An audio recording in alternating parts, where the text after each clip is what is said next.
The auditorium in Los Angeles is filled with an electric sense of nostalgia as the 200th episode celebration of All in the Family begins.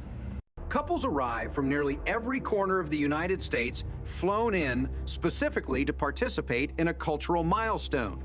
Their faces reveal amazement, disbelief, and something more tender, the recognition that they are part of something larger than themselves.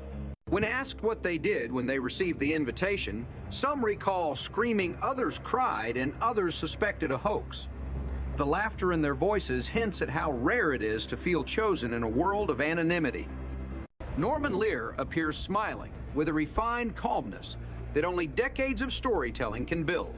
He opens with a philosophical reflection, referencing the Greeks describing happiness not as pleasure, but as the exercise of one's vital capacities. This framing elevates the entire evening from entertainment into cultural reflection. Behind the scenes of television lies craft actors memorizing lines, writers wrestling with ideas, directors shaping pacing crews, handling light and timing with surgical precision.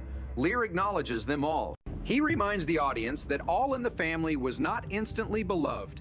It struggled, initially misunderstood by a public that had not yet adapted to humor grounded in discomfort. But 15 weeks into broadcast, viewers found it, embraced it, and refused to let it go. Their attention fueled longevity. Their laughter, outrage, and tears sustained it.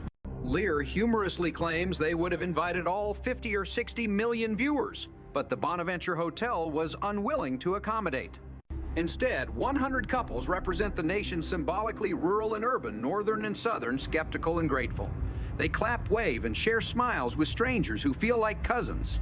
Lear establishes something vital: audience and performer are collaborators. Then a screen behind him lights up. Archie and Edith Bunker appear lying in bed. Before 1971, television almost never showed married couples sharing covers. It was considered indecorous, even dangerous to morality. By placing that image on primetime television, the show quietly revolutionized intimacy in media. Edith begins singing, filling the room with that high-pitched devotion audiences learned to love, even as Archie groans beneath the weight of long married affection. He begs her to quiet down because the neighbors might think he is torturing her. Her response, sincere and literal, reminds everyone watching that the smallest misunderstandings generate the biggest laughs. The story shifts into a darker moment of realism. Edith confides to Gloria that she has discovered a lump in her breast. Her fear is palpable. She admits out loud for the first time that she worries Archie will no longer see her as a woman. Within this fear lies cultural commentary. For generations, women were conditioned to believe that their value was tied to physical normalcy, that illness diminishes femininity. Gloria comforts her, revealing she too survived a similar medical scare years earlier. This revelation illustrates generational solidarity. Edith later learns the lump is only a cyst, and she rushes off the examining table to celebrate breaking her ankle in the process. There is absurdity in her joy, but the absurdity masks relief. Humor and trauma coexist in a single breath, a recurring theme. The episode continues with a frightening scene. Edith encounters an intruder who intends to assault her. She pleads offering coffee, making excuses, claiming the birthday cake is burning in the kitchen. In her panic, she reverts to the roles. Society assigns women serve placate delay. The intruder is relentless until chaos interrupts. Fire alarms, smoke shouts. Edith escapes. The humor is not directed at her terror. It is directed at the randomness of salvation. Real danger exists even in sitcom houses. Politics enter next, as they often do in the Bunker's dining room. Archie debates fiercely about America, who loves it properly, who criticizes it incorrectly, and who deserves freedom. Mike insists protest is patriotic. Archie dismisses dissent, equating critique with betrayal. Their argument reveals a national split. One side believes love is obedience, the other believes love is accountability. Archie's vocals crescendo into fury, and the comedy emerges not from stupidity, but from stubbornness. Norman Lear narrates that television used to avoid subjects undeniably relevant to life, race, class, sex, war. Avoidance, he argues, is itself a political stance. By refusing to depict racism, television in the 1,950 seconds implied racism was resolved. By ignoring poverty, it implied prosperity was universal.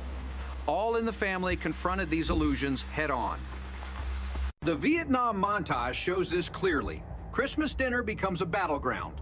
David, a draft dodger, joins them and Archie explodes. He cannot comprehend refusing to fight. Mike attempts to defend David. Edith tries to restore peace. But the most powerful voice emerges from a man who lost his son in the war. His grief overwhelms ideology. He forgives David, saying his son would have wanted peace at that table. Archie stands torn between dogma and empathy. The room falls silent. Tears hide behind jokes. We return to laughter when Edith fights a telephone answering machine. She worries the beep will cut her message short, and the absurd struggle reveals how technology overwhelms tenderness. Later, she cheats in tennis to let Archie win, believing kindness will soothe his insecurities. Instead, he erupts. She cries, unable to perform cruelty. Archie apologizes awkwardly. Their cycle continues: love, misunderstanding, reconciliation. Marriage is explored again when Gloria confesses sexual frustration. Edith listens gently. She reveals she too once struggled, normalizing what society shamed. Archie overhears and panics at the mention of intimacy, terrified by vulnerability. Yet this discomfort fosters conversation, and conversation fosters honesty. Later, Gloria becomes pregnant, and Archie recoils at the word pregnant. He prefers euphemisms, family way, expecting believing direct language pollutes domestic decorum. Mike argues the absurdity. Edith, ever the mediator, reminds them that babies are blessings, regardless of vocabulary. The scene reveals generational discomfort with bodily realities, ironically juxtaposed with earlier censorship hypocrisy. Norman Lear discusses bathroom jokes, explaining that critics despised toilet humor more than political critique. Yet childish laughter at bodily functions transcends culture. Parents and toddlers share such humor, and the show argues adults should retain innocence where appropriate. The birth scene unfolds chaotically, punctuated by Mike's panic and Gloria's tenacity. The doctor maintains calmness, praising her as the head appears. It is comic, frantic, and triumphant. When the baby boy enters the world, laughter and tears blend. Audiences feel renewal beyond fiction. Then the camera returns to the celebration stage. Carol O'Connor and Sally Struthers appear. The audience applauds not just characters, but performers, the people who made millions feel known. As the celebration transitions, scenes from the bunker home after Gloria's departure reveal emptiness. The house feels quieter. Edith's eyes linger on memories. Archie refuses to articulate loss. Instead, he complains about the taxi meter outside.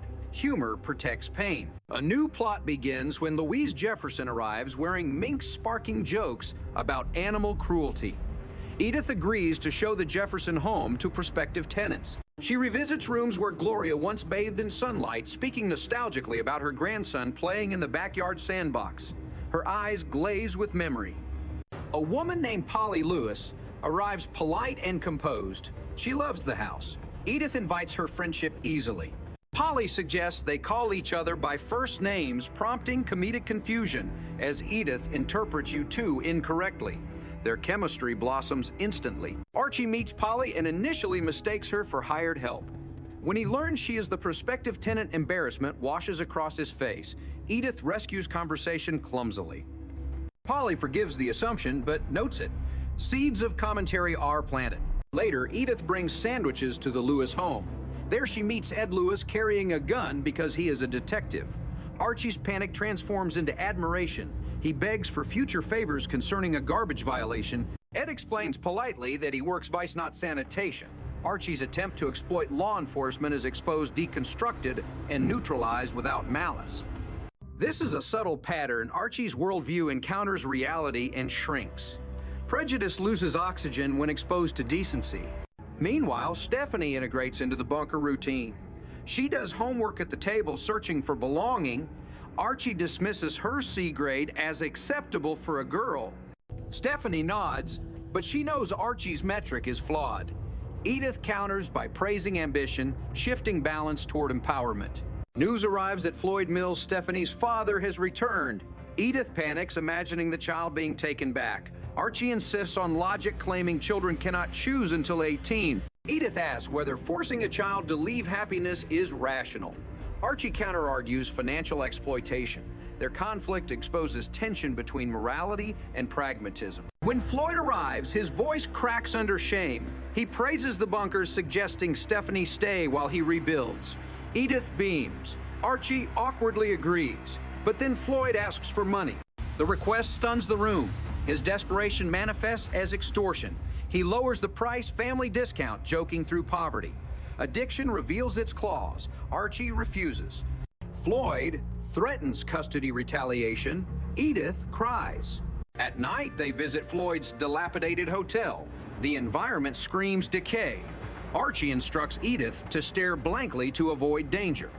Floyd appears with shaky optimism, discussing picking bananas in Brazil, a dream shaped by escapism. Archie pretends not to value Stephanie, reverse psychology, collapsing under emotion.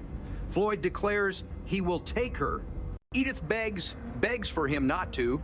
Floyd breaks, finally admitting he cannot parent, leaving Stephanie permanently with them. Returning home, Edith waters a plant that has been alive 9 years. Archie complains plants steal oxygen. Their conversation exposes ignorance, but also affection. Stephanie returns from a friend's house excited about Little League pitching. Archie feigns annoyance, but beams when she leaves the room. Days later, Polly and Ed settle next door. Edith bakes cookies. Archie pretends to dislike the smell, but hovers. Stephanie practices singing softly upstairs. Archie listens from the stairwell, smiling unseen. Change once feared becomes foundation. One afternoon, Stephanie receives a letter from Floyd. He apologizes deeply, describing rehabilitation. She cries, silently relieved. For the first time, her future is not suspended in uncertainty. Archie comforts her awkwardly, patting her back. Edith wraps her in arms. These gestures tell more truth than dialogue. Norman Lear returns at the celebration's end, posing a question. Should television provoke or soothe? He argues for provocation. Growth is discomfort. Offense is education. The final montage reveals Archie diapering a baby, bumbling with wipes and powder while the infant squirms. Audiences laugh. Executives once feared such scenes, but humanity flashes through awkward hands. The last goodbye repeats in memory. Mike and Gloria leave. Edith cries. Archie confesses unexpected love. Mike embraces him. Taxi pulls away. Door closes slowly. Silence lingers. House changes shape. In the end, Edith hums while tidying dishes. Archie sits down slowly. Stephanie climbs the stairs. The house is full, not of noise, but becoming. Change does not erase love, it upgrades it. As the days settle into a predictable rhythm again, the transformation of the Bunker household becomes increasingly visible.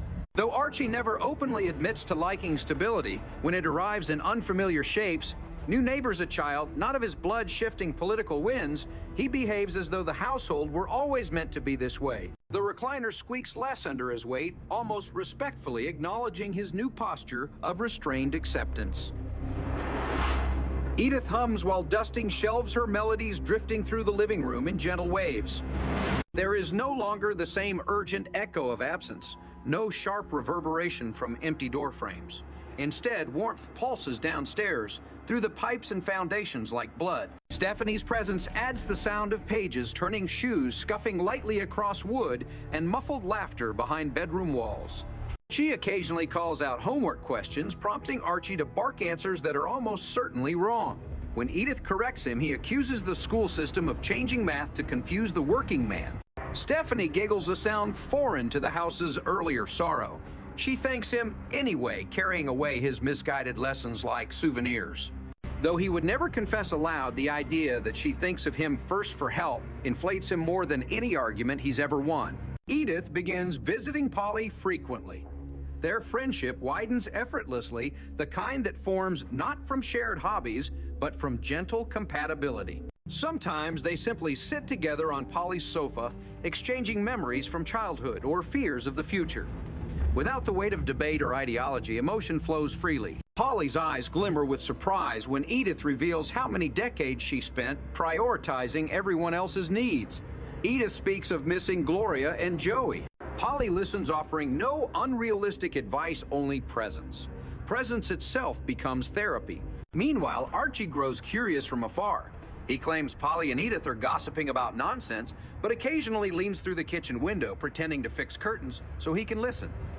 He hears fragments about new casserole recipes, Becky Sue's piano recital, and how certain brand-name detergents leave clothes stiff. None of these topics interest him, and yet he listens anyway because it is easier than confronting the house's quieter corner. One afternoon, the bunkers receive mail. Bill's a magazine Archie didn't subscribe to, and a school report for Stephanie. Her grades are rising slowly but steadily. Math still challenges her, but reading and writing now shine. Edith beams proudly. Archie shrugs, claiming she's finally learning the correct amount of elbow grease. Stephanie hugs them both. Archie's arms freeze at his sides like frozen chicken wings before gently folding around her. He clears his throat afterward, blaming dust. Later, Archie sits alone in the living room, staring at the space where Gloria used to pace while instructing Mike on psychology or feminism. He remembers arguing loudly with both of them, defending his stubborn worldview while secretly admiring their passion. Now the room's echo holds their absence like a photograph no one touches. He shakes his head, muttering that too much thinking spoils a man's sleep, but lying to himself grows harder. Edith enters with hot tea, placing her hand on his shoulder delicately. She doesn't ask what he's thinking. She knows if she does, he'll retreat behind grumbling. Instead, she sits nearby, and they both stare at the same corner of the room quietly. Sometimes marriage is this, looking at a wall and seeing memories printed invisibly. Neighbors begin noticing a subtle glow from the bunker home. Children knock on the door to ask if Stephanie can come out to play. Mothers compliment Edith on the comforting smell of baked goods drifting through open windows. Archie sighs, dramatically complaining that the doorbell should be taxed. But he opens the door quickly, as though racing to greet them before they leave. In the evenings, Ed occasionally joins Archie on the porch. They discuss ordinary matters, weather forecasts, lawn care equipment, ticket quotas, the best place to buy tires. Archie fishes awkwardly for stories from the police department, hoping for dramatic anecdotes. Ed calmly shares small ones, helping an elderly woman find her cat escorting a drunk teenager home. Archie blinks, confused that heroism can look like kindness instead of danger. The lesson sinks deep. Society is maintained through quiet acts. Sometimes the conversation drifts to broader cultural anxieties. Archie worries that America is falling apart, that traditions are dissolving faster than anyone can name them. Ed responds that traditions endure only when adapted. Rigidity suffocates. Archie scoffs, claiming nonsense. But later in bed, he lies awake thinking. Edith occasionally talks with Polly about aging. They exchange confessions of forgotten birthdays and aches that bloom in knees without warning. Polly jokes that youth is wasted on the young. Edith counters gently that youth survives longer when surrounded by love. Both statements are true, which is why their laughter drips with bittersweet undertones. One weekend, a local block party takes place. Children run with painted faces, dogs bark politely, and portable radios play music from all eras. Edith carries a plate of cookies big enough to feed a choir. Archie grumbles that people are greedy with snacks, but ends up guarding the plate proudly. Polly compliments his tie. Ed hands him lemonade. Stephanie wins a $2 raffle ticket. Archie cheers proudly until he realizes the prize is a pink hairbrush kit. Edith holds his arm as he pretends outrage. Stephanie places a hair clip in his shirt pocket. He leaves it there, at least until no one is watching. Later in the evening, neighbors share stories from their states of origin: Ohio winters, Louisiana heat, North Carolina barbecue. Edith listens with the joy of someone craving connection. Archie listens with the suspicion of someone afraid of novelty. But even his suspicion softens when he hears about foods he has never tried. He mutters that he might taste barbecue if properly supervised. Polly promises to bring some next week. As the party dims, the lights from houses shimmer onto sidewalks, forming constellations of domestic life. Archie and Ed sit on lawn chairs, their shadows stretching forward. Archie asks whether policing is lonely. Ed pauses, choosing words carefully. He admits that certain nights feel heavier than armor can protect, but the weight becomes bearable when people treat officers as humans rather than symbols. Archie nods slowly, something shifting behind his eyes. Meanwhile, Edith stands near Polly, marveling at the night breeze. She whispers her gratitude for neighbors who listen, understanding how isolation eroded her confidence when Gloria left. Polly squeezes her hand, promising she will never lack companionship again. The next week, Stephanie's school hosts a parent meeting. Edith attends, bringing Archie reluctantly. Teachers praise Stephanie's involvement in reading groups and her growing responsibility. Archie folds his arms smugly, pretending credit. Edith nudges him, reminding him to share pride quietly rather than loudly. Stephanie beams cheeks flushed pink. She hugs them both afterward, whispering that she loves it here. Archie replies awkwardly, mumbling something about obligations and proper upbringing. Stephanie hears the love hidden beneath syntax. As months pass, Floyd's letters decrease. Then, one arrives decisively. He informs Edith he has entered a more serious rehabilitation program far from the city. The facility encourages patients to relinquish parenting responsibilities fully. He signs away custody voluntarily. It is tragic, yet healing. Stephanie reads the letter, hands trembling. Tears fall, but not from grief, from relief that she now belongs without condition. Archie reads it privately later, sighing heavier than usual. He respects Floyd quietly in the way men respect other men when they admit defeat honestly. In time, Stephanie's confidence blossoms. She asks Edith to teach her baking. She asks Archie to show her how to hammer a nail straight. He puffs his chest and claims mastery, though his handiwork remains crooked. When Stephanie laughs gently, he laughs too. Growth becomes mutual. One evening, Archie sits in his chair reviewing the day. He recalls each face he used, to fear those with different skin tones, different accents, different faiths. He sees now that differences did not erode his life, they enriched it. He whispers begrudgingly, admitting nothing aloud, but his silence carries acknowledgement. Edith senses this, placing a soft hand on his shoulder. Love remains gentle instruction. As the camera metaphorically drifts across the bunker home, viewers see evidence of change in ordinary objects. The kitchen table has crayons scattered across it. Shoes of different sizes rest neatly near the door. Curtis, the family clock, ticks rhythmically more calmly than before. There is no ghost of absence now, only continuity. Outside, the Jefferson home glows warmly through curtains installed by Polly. Ed parks his police car, carefully signaling comfort rather than authority. Children giggle on sidewalks, trading baseball cards. Neighborhood parents nod at Archie instead of avoiding him. He accepts their nods cautiously, like foreign currency. Eventually, another neighborhood gathering occurs, a celebration of nothing, which is precisely why it matters. Edith brings pie. Polly offers casserole.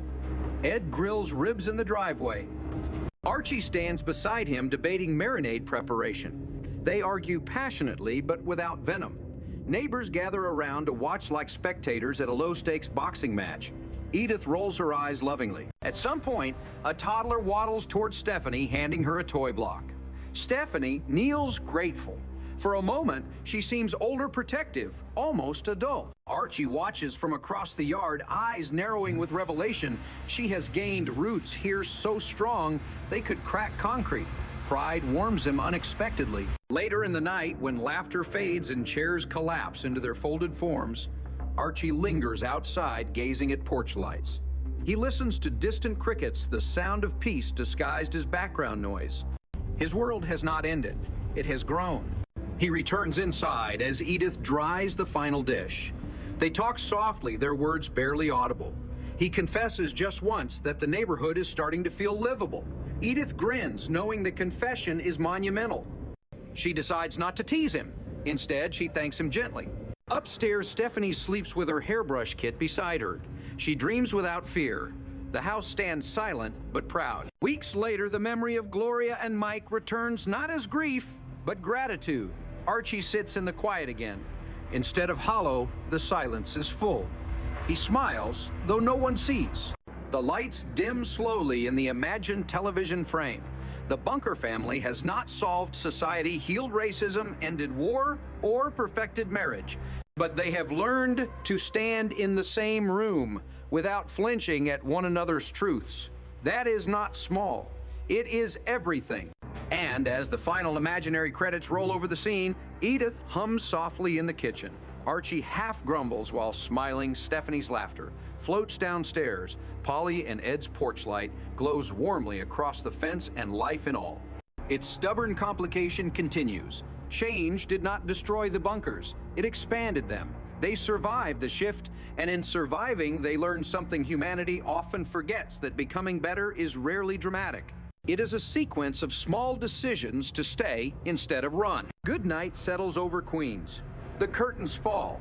the house remains lit not by electricity, but by the steady glow of acceptance.